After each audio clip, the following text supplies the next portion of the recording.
Personne, non? Moi, je suis pas un monstre. Non, Non. ça n'a Ah pas non, pas l'air. du tout.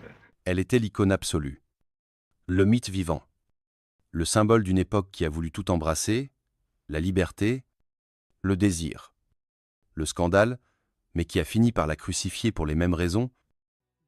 Brigitte Bardot, la muse des cinéastes, la sirène des plages trop lumineuses, la femme qui a fait trembler Cannes en silence, aujourd'hui, à 86 ans, elle ne cherche plus à plaire, ni à séduire. Elle ne demande ni pardon, ni réhabilitation. Elle se souvient.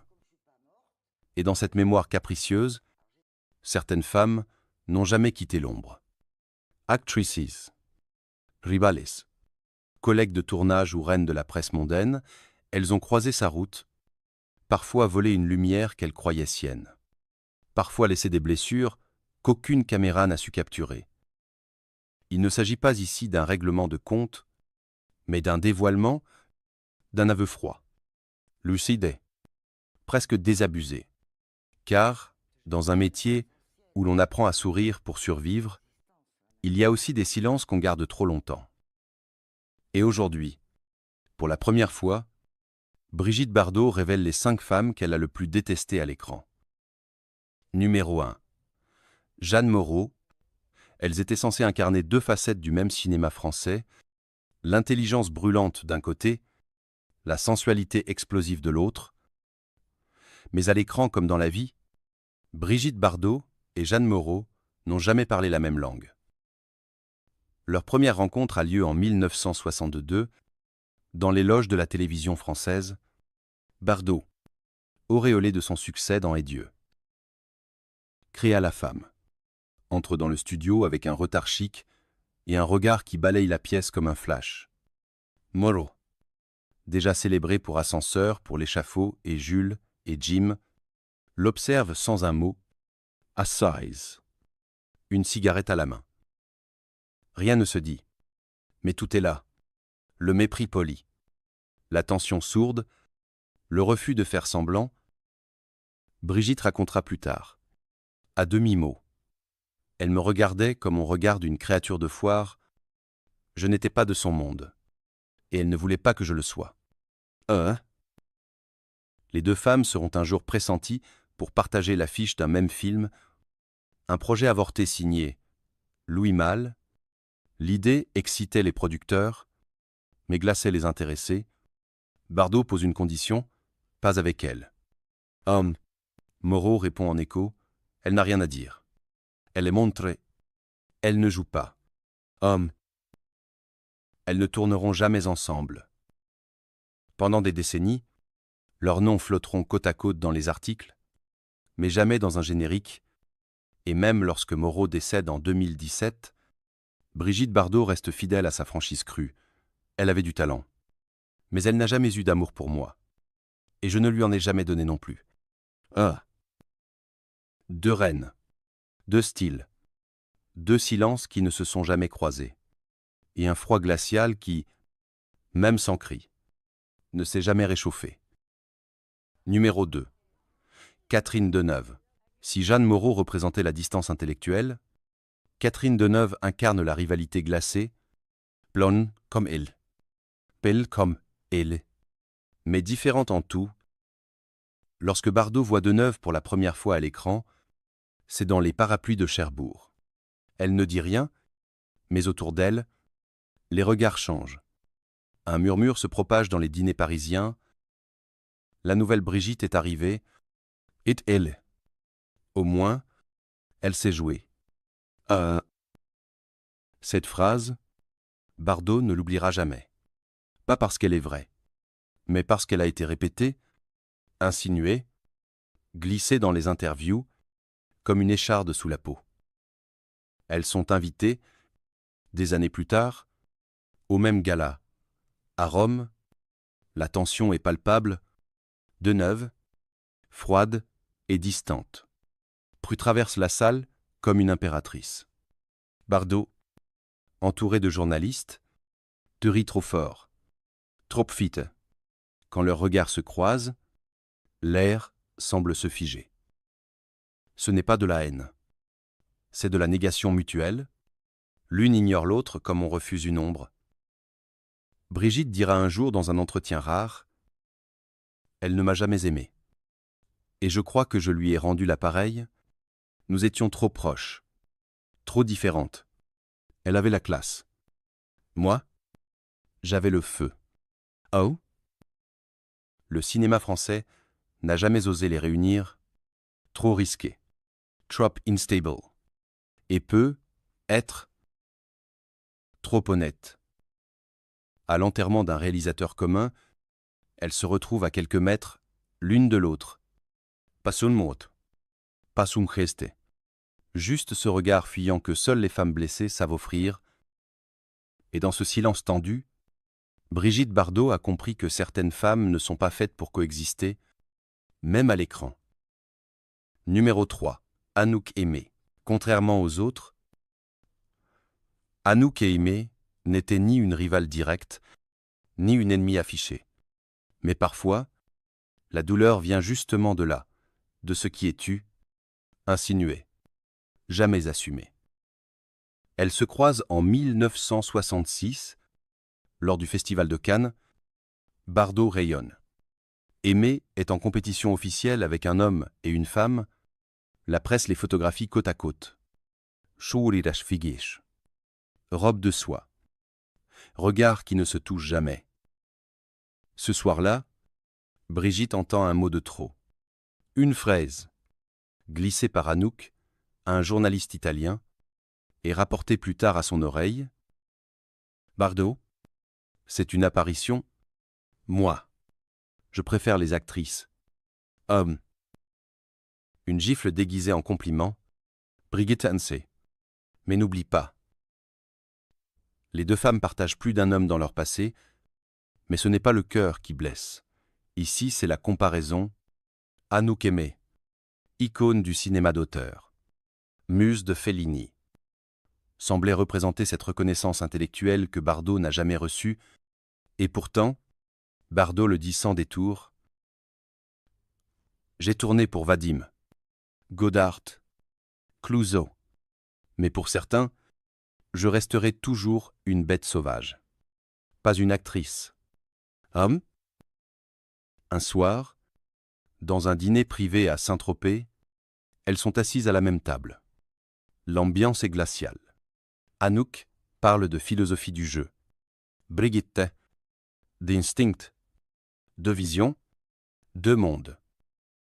Aimée, comme Deneuve, ne l'a jamais insultée. Mais son regard portait le même jugement silencieux, celui qui dit « Tu es célèbre, mais tu n'es pas des nôtres. » Ah. Brigitte le résume un jour avec lucidité. Elle ne m'a jamais attaqué. Elle m'a ignoré, et parfois, c'est encore plus cruel. Hub. Numéro 4. Romy Schneider. Elle avait cette douceur tragique que Brigitte ne possédait pas. Romy Schneider, l'éternelle Sissi, était l'antithèse de Bardot. Pudique là où Brigitte était provocante, introspective là où l'autre éclaboussait de lumière. Elles ne devaient pas se croiser. Et pourtant, le destin les place l'une en face de l'autre lors d'un dîner organisé par un producteur allemand. Romy arriva in retard. Brigitte s'impaziente. Sigaren Main. Quand elle entre enfin, la pièce s'adoucit. Presque sans le vouloir, Brigitte la regarde. Et dans ses yeux, il y a un mélange de fascination et de rejet immédiat. Plus tard dans la soirée, Bardot entend Romy murmurer à l'oreille d'un convive « Je ne pourrai jamais faire ce qu'elle fait. Se dénuder, s'exposer, provoquer. Ce n'est pas jouer. C'est s'offrir. » Ah. Bardot ne réagit pas. Pas ce soir-là. Mais quelque chose s'est cassé. Elles sont pressenties quelques années après pour incarner deux sœurs dans un drame intimiste. Le projet n'ira jamais au bout. Romy aurait déclaré « Je ne peux pas jouer avec une femme que je ne comprends pas. » Ah. Et Bardot. De son côté, elle me jugeait, mais elle ignorait tout de mes blessures. Ah. Ce n'était pas de la jalousie. C'était un refus d'être comparé. Lorsque Romy meurt brutalement en 1982, Bardot est bouleversée. Mais elle n'en parle pas. Ce n'est que des années plus tard, dans une interview au ton brut, qu'elle lâche une phrase qui en dit long.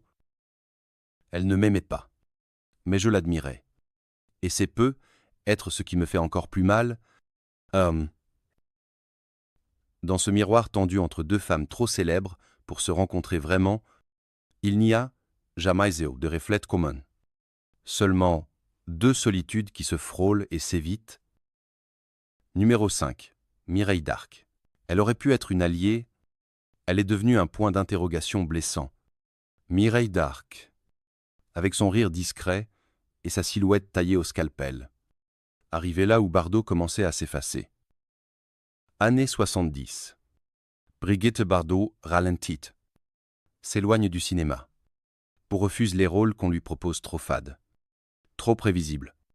Et pendant ce temps, Mireille d'Arc enchaîne les tournages, les couvertures de magazines, les bras de Delon. Et surtout, l'image de la nouvelle femme fatale française. Brigitte reçoit un scénario écrit pour elle. Elle les refuse. Quelques mois plus tard, elle découvre que c'est Mireille qui l'a tourné. Et qu'elle a brillé. Le malaise ne vient pas du talent. Il vient de cette impression qu'on veut la remplacer, qu'on ne lui dit plus « tu es irremplaçable ». Mais plutôt « tu étais utile ». Maintenant, on a quelqu'un d'autre. Dans une émission de télévision, Bardot est interrogée sur les jeunes actrices françaises. Elle sourit, puis lance, sans nommer personne. On croit qu'en étant mince et blonde, on devient une icône. C'est plus compliqué que ça. Tout le monde comprend. Mireille ne répondra jamais publiquement. Mais lors d'une soirée organisée par Claude Lelouch, les deux femmes échangent à peine un regard. Leur guerre n'a jamais éclaté, parce qu'elle n'a jamais été déclarée, mais Brigitte l'avoue des années plus tard, presque à contre-cœur. Je n'ai jamais su si elle m'imitait, ou si c'était pire, si elle ne pensait même pas à moi. Et parfois, c'est cela le plus douloureux. Ne pas être haï, mais remplacé sans un mot. Elles ne s'aimaient pas. Elles ne se le sont jamais dit. Elles se sont croisées, contournées, observées, jugées en silence, sans jamais vraiment se rencontrer. Dans le miroir du cinéma français, Brigitte Bardot a vu défiler des visages familiers, trop proches ou trop parfaits, trop brillants ou trop froids, des femmes qu'elle aurait être pu admirer, mais qu'elle a préféré tenir à distance, pas par orgueil, mais parce que dans ce métier, où tout le monde feint de s'aimer, elle a refusé l'hypocrisie des sourires automatiques, elle a choisi la franchise, même si cela voulait dire être seule. Aujourd'hui, à 86 ans, elle n'attend plus de réconciliation, elle ne demande pas d'excuses, elle ne cherche pas à refaire l'histoire. Elle les l'assume. Ces femmes, elle ne les a jamais portées dans son cœur. Elles l'ont heurtée, méprisée, ignorée. Parfois, sans le vouloir, mais dans sa mémoire, elles sont restées là, figées dans une lumière crue que les projecteurs n'éclairaient pas. Et maintenant qu'elle parle, ce n'est pas pour régler des comptes, c'est pour libérer un poids. Un poids que trop de femmes célèbres emportent dans le silence, faute d'avoir eu le droit d'être sincères. Alors elle l'a dit, une fois, une bonne fois pour toutes, elles ne m'ont jamais aimé, et moi non plus. Mais entre elles, plus jamais un mot, plus jamais un regard, et peut être que, dans le fond,